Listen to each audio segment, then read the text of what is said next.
Hello students, good evening. So today we will learn about cell and its structure and function. So basically you all know that what is a cell. Okay, चलो मैं हिंदी में बोलता हूँ. Cell का मतलब क्या है? देखो, जैसे हम सब यहाँ पे जिंदा है, कोई भी एनिमल है, कोई प्लांट है, कुछ भी है, तो उसका कोई भी ऐसा जो स्ट्रक्चर है. देखो एक प्लांट देख लिया तुमने, क्या है कि उसका स्टेम निकले हैं, रूट्स निकले हैं, बहुत सारा चीज निकले हैं, उनका उसका लीव्स है और फ्रूट है, फ्लावर है. ऐसे कोई एनिमल का क्या क्या है, उनका लिम्स है. ये जो लिम्स कहते हैं इसको, लिम्स है, आइज है, ईयर है, ये सोचो जितने सारे स्ट्रक्चर हैं. कभी तुमने सोचा है कि ये कैसे कैसे बना है? तो इसका आंसर अगर हम ढूंढने जाएंगे तो हमको सबसे पहले स्टडी करना पड़ेगा सेल के बारे में. सेल क्या होता है कि ये सबसे, अगर सोच लो एक घर बना रहे हैं, ये एक घर है, ठीक है. घर में क्या क्या होगा? वॉल होगा, वॉल्स मिलकर बनाते हैं ना घर. फिर वॉल कैसे बनाते हैं? वॉल को बनाते हैं छोटे छोटे ईंटों से. किससे बनाते हैं? ईंटों से. ऐसे, ठीक है, ऐसे ऐसे ईंटों से मिलाकर एक दीवार बनता है. दीवार मतलब वॉल बनता है. फिर क्या होता है कि जब वो वॉल कंप्लीट हो जाता है, वो क्या होता है, एक घर को पूरा ऐसे स्ट्रक्चर देता है. मतलब घर कैसे दिखेगा, घर कैसा बनेगा, वो कौन डिसाइड करता है कि इसके वॉल्स कैसे हैं, इसके वॉल्स जैसे हैं उसका घर वैसा ही बनेगा. तो बेसिकली मैं यहाँ पे ये कहना चाहता हूँ कि जो हमारा सेल है वो हमारा जो बॉडी है, जो जिस कोई भी ऑर्गेनिज्म, कोई भी एनिमल का जो बॉडी है, जो बनाने के लिए मदद करता है, वही सेल है. और क्यों? क्योंकि वो सेल का स्ट्रक्चर डिफाइन करता है. मतलब वो जो सेल है वो किसी एनिमल का स्ट्रक्चर डिफाइन करता है, इसीलिए इसको स्ट्रक्चरल यूनिट कहा जाता है. और क्या क्या करता है सेल? कोई भी, अगर मान लो कोई काम कर रहे हैं, अगर इसी वॉल का ही एग्जांपल ले लो, तुम्हारा जो वॉल क्या होता है, ये घर को प्रोटेक्शन देता है. क्या देता है? प्रोटेक्शन देता है. प्रोटेक्शन देता है कि नहीं? प्रोटेक्शन देता है. और क्या करता है ये घर का, जो हमारा एक्सटर्नल प्रोटेक्शन भी देता है, और क्या, घर को एक प्रॉपर स्ट्रक्चर देता है. मतलब स्ट्रक्चर भी प्रोवाइड करता है. इसी तरह सेल का भी क्या काम है, वो हमको प्रोटेक्शन देता है और एक स्पेशल स्ट्रक्चर प्रोवाइड करता है. देखो मेरा हाथ कैसा है, ये 5 डिजिट्स हैं, फिंगर, डिजिट डिजिट बोलते हैं ना इसको, डिजिट, फिंगर्स, कुछ भी बोल सकते हो. ये ऐसे दिखेंगे, ये कौन डिसाइड करेगा? फिश का फिन है, फिश का क्या है? फिन. ये एक फिश है, चलो मान लो ये एक फिश है, इसके पास क्या है? फिन. ये क्या है? फिन. इसके पास फिन है, टेल है. तो क्या है कि ये जो टेल बना है, ये फिन जो बना है, वो भी कुछ ना कुछ चीज से बना होगा ना. उसका, मेरा हाथ का, इसका फिन का, सबका स्ट्रक्चर अलग अलग कैसे है? एक बंदर का हाथ और एक इंसान का हाथ अलग अलग कैसे हो सकता है? ये सब स्ट्रक्चर जो डिफाइन करता है वही हमारा सेल है. इसीलिए सेल को पहली बात में यही बोला जाता है कि सेल का मतलब क्या है? द स्ट्रक्चर एंड फंक्शन जो डिसाइड करता है उसको हम सेल नाम देते हैं. ठीक है.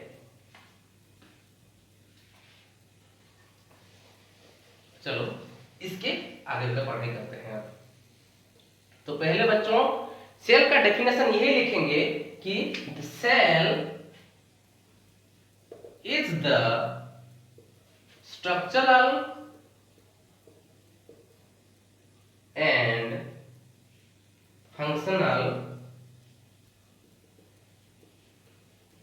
Unit of life.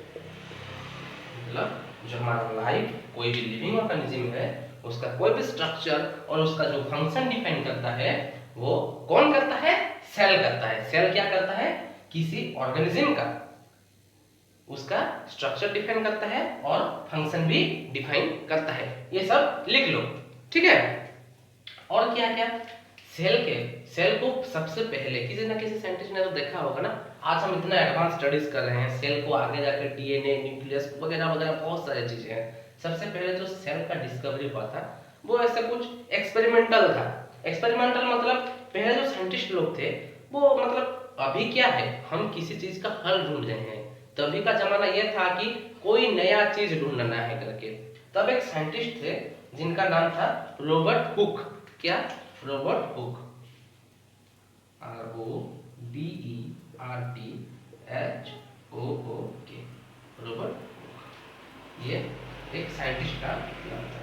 ये क्या कर रहे थे, एक बार किसी कारण वजह से वो एक पेड़ का जो कॉर्क होता है, पेड़ का क्या होता है, प्लांट कॉर्क।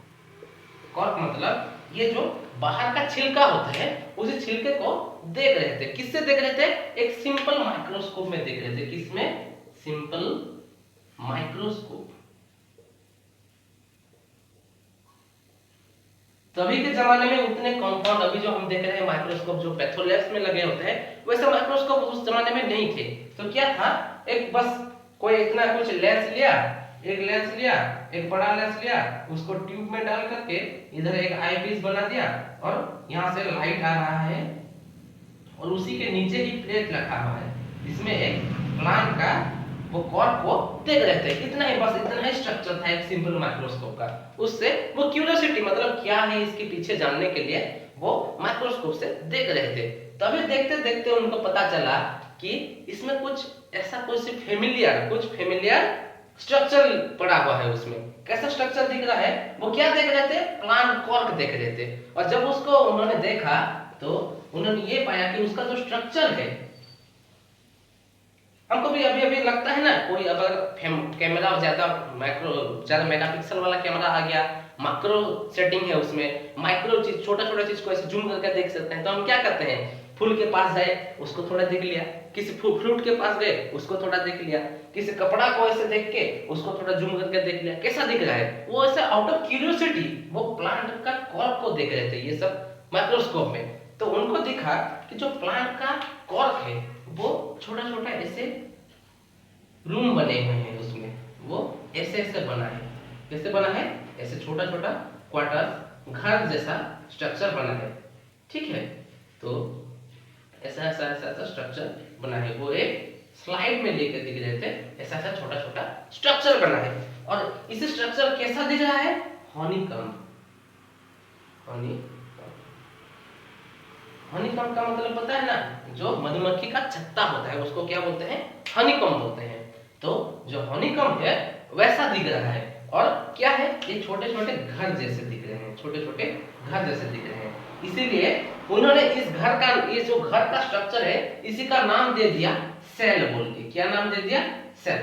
सेल का मतलब क्या होता है कि क्वार्टर, मतलब हम जो रहते हैं, हमारा एक रूम होता है ना, इसी रूम का जो स्ट्रक्चर है इसको सेल बोला जाता है। तुमने सुना होगा कि जो जेल में जाते हैं उनको एक कमरा दिया जाता है ना, उसी कमरे को सेल बोल देते हैं। क्यों सेल बोलते हैं? क्योंकि उसका स्ट्रक्चर ऐसा होता है कि चारों तरफ से क्लोज्ड, चारों तरफ से जो क्लोज स्ट्रक्चर होता है उसको सेल बोला जाता है। और ये जो स्ट्रक्चर था ये चारों तरफ से ऐसे क्लोज था, इसलिए इसका नाम दे दिया सेल बोल के।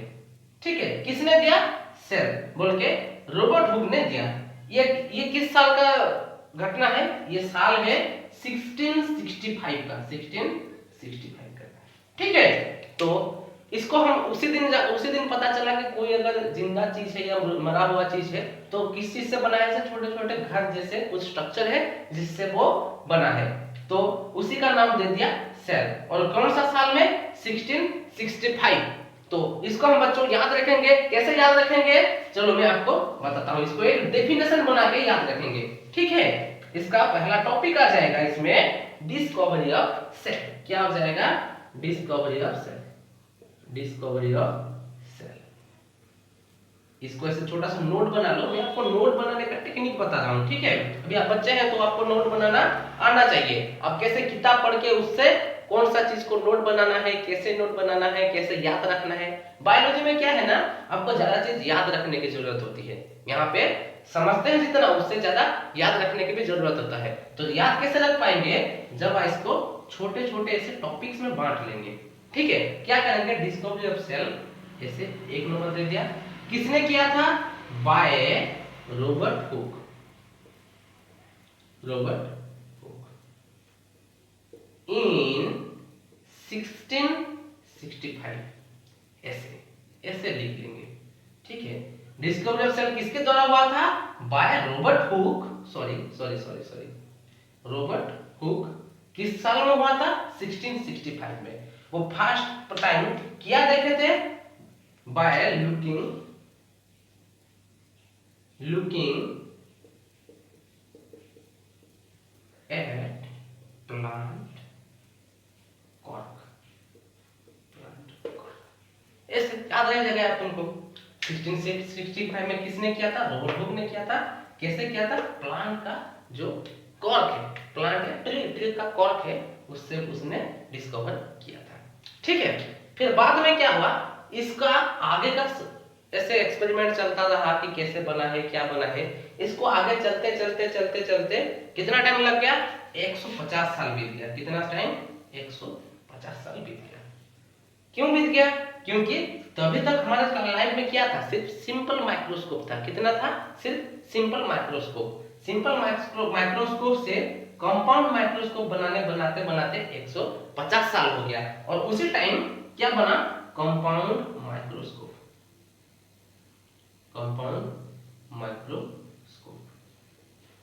ये कंपाउंड माइक्रोस्कोप से आप क्या कर सकते थे? ज्यादा बारीकी से चीजों को देख सकते थे। वो सेल के अंदर क्या है देख सकते थे, सेल कैसे बना है कि देख सकते थे। और उसी टाइम एक साइंटिस्ट ने क्या किया? इस सेल को, वो प्लांट का जो कॉर्क होता है वो डेड होता है, डेड मतलब मृत, मरा हुआ होता है, उसको लिविंग सेल का सबसे पहले देखा था एंटोन वैन लीवेनहॉक ने। किसने देखा था? Anton van Leeuwenhoek. उन्होंने पहली बार क्या देखा था? लिविंग सेल, ठीक है, लिविंग सेल। ये क्या था? ये था डेड सेल, ठीक है। पहली बार लिविंग सेल किसने देखा था? Anton van Leeuwenhoek.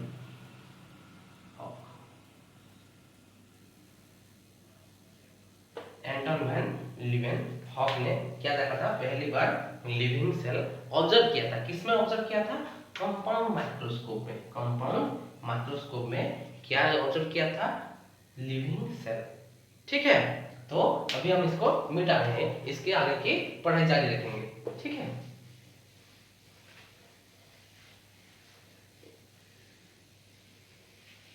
ये लिख लो। इसके आगे दो साइंटिस्ट आए। कौन साइंटिस्ट? दो साइंटिस्ट आए, स्क्लेडन एंड स्वान करके। SCHWAN, स्वान एंड स्क्लेडन, ठीक है। स्क्लेडन एंड स्वान 21 साल में आए 1838 में। 21 साल में आए 1838 में। इन लोगों ने क्या किया? एक सेल को लेके उस पर पढ़ाई की कि कैसा cell? Plant cell, plant cell and animal cell. किसको लेके पढ़ाई किया? Plant cells and animal cells को लेके उन्होंने पढ़ाई किया। उसमें उनको कुछ ऐसा इंटरेस्टिंग दिखा कि हमारे मन में तो ऐसे सवालों का जो दरिया है वो कभी भरता नहीं है। मतलब कुछ भी सवाल आ जाए दिमाग में, आता ही जाता है। कभी बच्चे देखेंगे प्लेन को, देखेंगे बोलेंगे कि अरे यार ये प्लेन कैसे चल रहा है, ये ऊपर ऐसे उड़ कैसे सकता है, वो एक लोहे से बना है तो उड़ कैसे सकता है। ऐसा बहुत सारे क्यूरियोसिटी आता रहता है। तो जब हम सेल के बारे में पढ़ाई कर रहे थे तो हम सब देख रहे थे ना कि हमारा जो बच्चा होता है इतना छोटा सा होता है, वो धीरे धीरे इतना बड़ा कैसे हो सकता है। कोई पेड़ है वो किससे शुरू होता है? एक बीज से शुरू होता है, वो एक छोटा सा ऐसा बीज से शुरू होता है, और ये आगे जाकर कितना बड़ा हो जाता है? पूरा बहुत बड़ा हो जाता है, ठीक है, इतना बहुत बड़ा हो जाता है, होता है ना। तो हमारे सबके मन में सवाल आता होगा ये इतना छोटा सा बीज से इतना बड़ा पेड़ कैसे निकल आया, होता है ना। तो इसका सवाल का जवाब ढूंढते ढूंढते स्क्लेडन एंड स्वान इसका जवाब उनको मिल गया। क्या मिला? कि जितने सारे सेल होते हैं वो अपने आप में ही डिवाइड होते रहते हैं। क्या होता रहता है, वो अपने आप में ही डिवाइड होता रहता है। ठीक है, मान लो ये एक सेल है, ये एक सेल है, ये पूरा ऐसे प्राइमरी स्ट्रक्चर है। ये क्या होगा, ये आगे जाके डिवाइड हो जाएगा। कैसे डिवाइड हो जाएगा, ऐसे सेल है, इसका न्यूक्लियस है जो, ये न्यूक्लियस ऐसे एलोंगेशन हो जाएगा, लंबा होता जाएगा। ठीक है, ऐसा लंबा होता जाएगा, फिर आगे जाके ये टूट जाएगा। ठीक है, आगे जाके ये टूट जाएगा, न्यूक्लियस टूट जाएगा, इसको केरियोकाइनेसिस बोलते हैं। ये आगे जाके टूट जाएगा, फिर आगे जाकर क्या होगा, ये दो ठो सेल बन जाएगा, एक ये वाला और ये एक वाला। ठीक है, ऐसा बनेगा। ये कितना था, एक सेल था, इसमें भी एक ही सेल है, इसमें भी एक ही सेल है, इसमें क्या है, दो सेल है, दो सेल है, और किससे आए, एक सेल से आए। तो इसको उन्होंने एक थ्योरी बना दिया। क्या बना दिया, एक सेल थ्योरी बना दिया। किसने सेल थ्योरी दिया था, आपको अगर कभी भी क्वेश्चन आए तो who given the cell theory, we have to write that Schleiden and स्वान।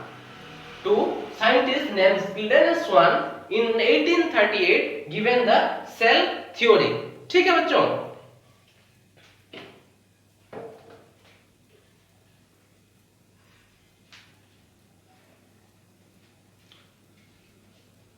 ठीक है बच्चों, तो उन्होंने क्या क्या देखा कि सेल जो होता है वो डिवाइड होते होते नया सेल बनाता है। और क्या देखा कि कोई भी एनिमल हो, कोई भी एनिमल हो, कोई भी क्या हो, प्लांट हो, जितने सारे भी लिविंग ऑर्गेनिज्म है वो सब किससे बने हैं, सेल से बने हैं। किससे बने हैं, सेल से बने हैं। तो आपका एक नंबर पॉइंट ये जाता है कि all living organism, all living organism are made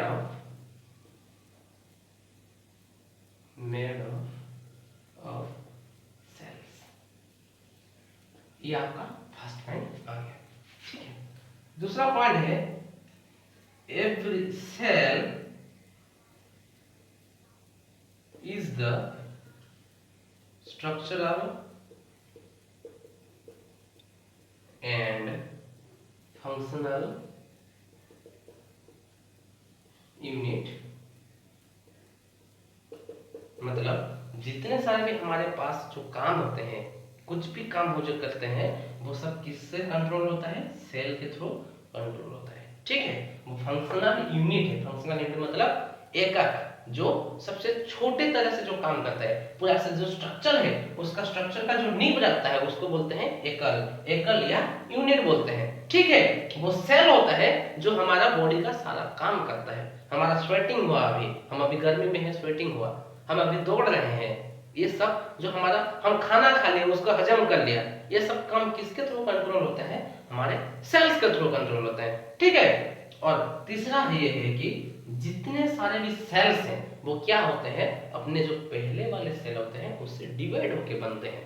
मतलब इसको इंग्लिश में हम ये लिखेंगे कि all living cells, all living cells come from pre-existing cell, pre-existing cells, pre-existing cell, pre-existing मतलब जो पहले pre-existing होते हैं, मतलब जो पहले हैं सेल, उनसे क्या बनता है, दूसरा सेल बनता रहता है। ठीक है, और इसी तरह से सेल का जो लाइफ है वो आगे आगे ऐसे चलता रहता है, सेल डिवाइड होते रहते हैं और सेल बनते रहते हैं। तो ये था स्क्लेडन और स्वान का सेल थ्योरी। इसको क्या बोलते हैं, इसको नाम देते हैं सेल थ्योरी, सेल थ्योरी। अगर क्वेश्चन आ गया कि what is cell theory, we have to write all this 3 points. ठीक है, you can pause your video and write it down। ठीक है, तो आज का हम जितना भी सारे पढ़ाई किए, जितने सारा हम चीज पढ़ाई किए, उसको अभी हम थोड़ा सा रिवाइज कर लेंगे। ठीक है, रिवाइज करने से क्या होगा कि ज्यादा याद रहेगा तुमको। ठीक है, आज हम सबसे पहले सेल के बारे में क्या पढ़े कि सेल को स्ट्रक्चरल एंड फंक्शनल यूनिट क्या क्यों कहते हैं, इसका डेफिनेशन पढ़े। हम पहले क्या पढ़े, डेफिनेशन। इसका सबसे पहले हमने क्या पढ़ा, डेफिनेशन पढ़ा कि ये स्ट्रक्चरल एंड फंक्शनल यूनिट है, स्ट्रक्चरल एंड फंक्शनल यूनिट।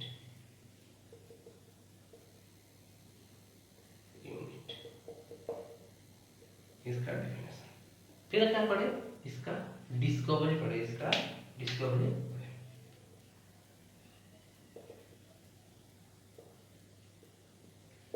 इसका डिस्कवरी कैसे हुआ था? 1665 में bye Robert hook in 1665 through plant cork। फिर इसका आगे क्या पढ़े? Living cell. किसके थ्रू? लिविंग सेल का हुआ था by Anton van Leeuwenhoek. Anton van Leeuwenhoek, ठीक है। इसके आगे क्या पढ़े? Cell theory. सेल थ्योरी वो क्या है?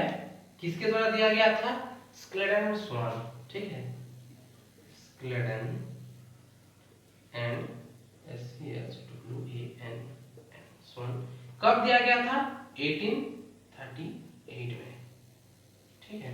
क्या था cell theory? Cell okay organism made of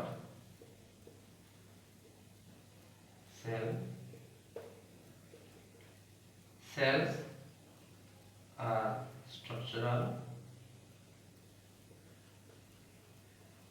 and functional unit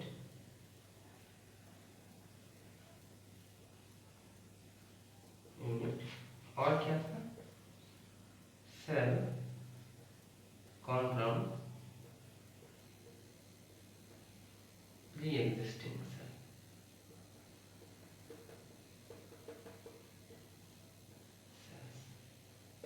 ठीक है, इतना था आज का रिवीजन। इतना था आज का रिवीजन। आप सब लोग इसको लिखना चाहे तो लिख सकते हैं, और ये आपको आपका वीडियो पॉज करके भी आप लिख सकते हैं। तो हमने पहले क्या पढ़ा? इसका डेफिनेशन पढ़ा कि सेल को स्ट्रक्चरल एंड फंक्शनल यूनिट क्यों कहा जाता है।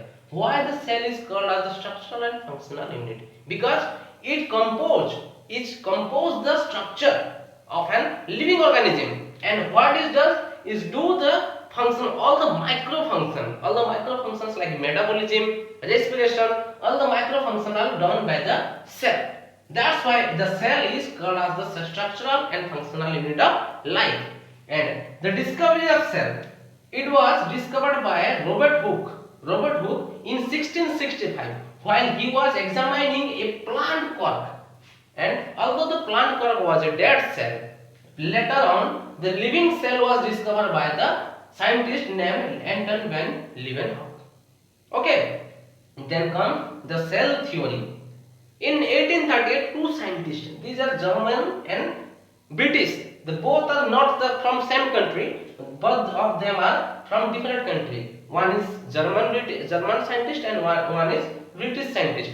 Both together in 1838 gave the cell theory, which was composed of three main points. The cell theory says organisms made up of cells. It is the first cell theory. The second cell theory is that the cells are the structural and functional unit. They do all the function of the body and they compose the structure of a living organism. Okay. And the third and final cell theory is that cells come from pre-existing cell. Okay. Every cell in a living organism we see are the derivatives of pre-existing cell. It means all the living cells which are available today, which are live today, they come from those pre-existing cell। मतलब ये है कि जितने सारे sales हैं वो अपने पहले वाले सेल से बने होते हैं। कोई भी सेल ऐसा नहीं हुआ कि कोई हवा से आके ऐसे बन गया, ठीक है। तो ऐसे सेल बनते हैं और इसको कहा गया सेल थ्योरी। ठीक है, तो बच्चों आज का जितना रिवीजन पार्ट है ये सब तुम लिख लो और इसको आगे का पढ़ाई हम जारी रखेंगे। तब तक के लिए good night, all the best.